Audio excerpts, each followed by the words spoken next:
अस्सलाम वालेकुम दोस्तों, ये रेस्क्यू काम जारी है। सेनेटर सरफराज साहब खुद बैठे हुए हैं यहाँ पर। ये बिल्डोज़र कल शाम से सरफराज साहब के आने के बाद काम तेज़ कर दिया गया था।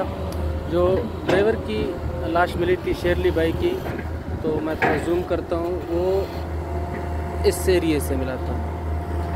यहाँ ला के यानी कि हुआ ये था कि 2 दिन से ये पानी इधर खड़ा है।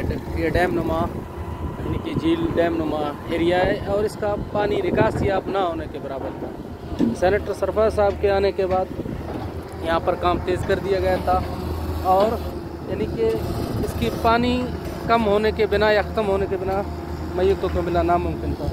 तो उन्होंने यहाँ पर बड़े बड़े ये मरा दिए। वो यहाँ आप देख सकते हैं कि दूसरी साइड पर पानी रवां निकल रहा है, तो मज़ीद मशीनरी ला के इसके पानी को कम किया जा रहा है ताकि मैयत की। इसी वजह से जो मैंने जूम करके आपको एरिया बताया था, वहाँ से ये मैयत निकला था ड्राइवर शेरली हमजा का।